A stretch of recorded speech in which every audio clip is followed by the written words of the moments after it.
They say life begins at 40. But is it true? Or is it just a cliche we use to comfort ourselves as the years pass by?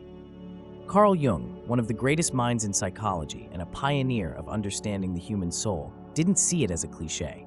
He believed that life before 40 is preparation, a rehearsal for the real journey. And when you hit midlife, you're not stepping into decline, you're stepping into your truth. Today, let's explore why this phase of life is not just the start of something new, but the most meaningful chapter of all. The first act, a life of external achievement. For many of us, the first 40 years feel like a race to build careers, relationships, reputations, a life that meets the world's expectations. These years are about proving ourselves, navigating societal rules, and constructing a persona that we present to the world. Carl Jung described this as the stage of building the ego, a necessary step in understanding who we are in relation to the external world. But here's the thing, the success we chase in these early years often leaves us feeling empty. Why? Because it's based on what we think the world wants from us, not what we truly desire. By the time you approach 40, the cracks begin to show. What once felt fulfilling starts to feel hollow, and the question arises, what now? This discomfort isn't a problem, it's an invitation to dive deeper. Rumi, the mystic poet, said it beautifully.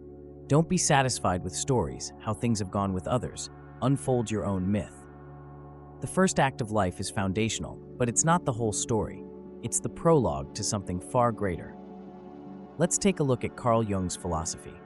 Carl Jung, the founder of analytical psychology, believed that life's journey is divided into two halves. The first half is about external achievement, building structures and identities to navigate the world. The second half, however, is about turning inward. Jung said, thoroughly unprepared, we take this step into the afternoon of life. Worse still, we take this step with the false assumption that our truths and ideals will serve us as before. But we cannot live the afternoon of life according to the program of life's morning. This turning point, often mislabeled as a midlife crisis, is actually a spiritual awakening. It's the moment you realize that life isn't just about doing, it's about being. It's about shedding the layers of ego and reconnecting with your soul. This transition can feel like a loss of ambition, a loss of identity. But in reality, it's a gift. It's an opportunity to align with your higher self and discover the deeper meaning of your existence. Let's take a look at individuation and the journey to wholeness. At the heart of Jung's philosophy is individuation, the process of becoming your true self. This is not about abandoning everything you've built, it's about integrating all parts of who you are. Individuation means uniting the conscious and unconscious mind, the light and the shadow, the known and the unknown. In the early years, we create a persona, a mask that helps us fit into society. But this persona often hides the shadow, the fears, insecurities, and desires we repress. Jung said, one does not become enlightened by imagining figures of light, but by making the darkness conscious. Facing the shadow isn't easy. It requires courage to confront the parts of yourself you've avoided. But this confrontation is transformative. It frees you from the fear of the unknown and allows you to embrace your full humanity. Imagine stepping out of a dark room into the light, not as a perfect being, but as a whole one. There is shift in priorities, from ambition to meaning. As you step into midlife, your priorities naturally shift. The ambitions that once drove you, titles, wealth, recognition, become less important. What matters now is meaning, connection, joy. You begin to ask deeper questions. What is my purpose? How can I serve others? What truly brings me happiness?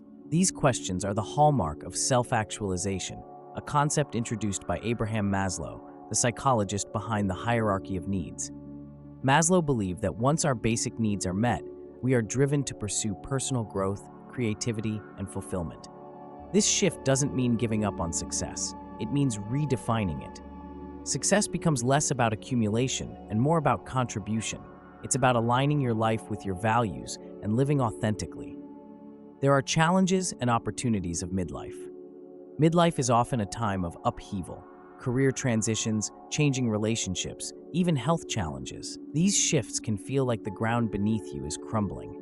But as Rumi reminds us, try not to resist the changes that come your way. Instead, let life live through you. How do you know that the side you are used to is better than the one to come? Every challenge is an opportunity to let go of what no longer serves you. It's a chance to rebuild, not out of fear, but out of love and intention. When you embrace these changes with an open heart, you find strength you didn't know you had. You begin to see that midlife isn't a crisis, it's a chrysalis, a time of profound transformation. All of this is not only philosophies, instead, there is a neuroscience of emotional growth. Interestingly, science supports this spiritual journey. Neuroscience shows that as we age, the emotional centers of our brain become more balanced. We react less to external triggers and reflect more deeply. This emotional maturity allows us to approach life with greater resilience and clarity. Maslow called this stage self-actualization, a state of being where we live authentically, pursue our passions, and find joy in the present moment. It's a time when we let go of the superficial and embrace the profound. Midlife brings a gift that youth cannot offer: wisdom. Wisdom born of experience, of successes and failures, of joy and pain. This wisdom gives you the freedom to let go of pretense, to stop chasing validation, and to live for yourself. Jung believed that embracing both the light and dark aspects of the self leads to wholeness.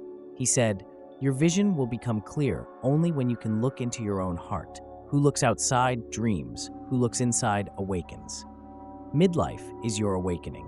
It's the time to stop dreaming and start living. It's the moment when you realize that freedom isn't about escaping life, it's about embracing it fully and unapologetically. So, does life really begin at 40? Yes, but not because the first 40 years didn't matter. They did. They prepared you, tested you, and shaped you. But now, the research phase is over. The stage is set for the real story to begin. This isn't a time of decline, it's a time of rebirth. A time to embrace your true self, to live with meaning and intention, and to celebrate the wisdom you've gained. Remember, midlife is not the end, it's the beginning of a life lived fully awake. Because life doesn't just begin at 40, it blossoms, and the best is yet to come.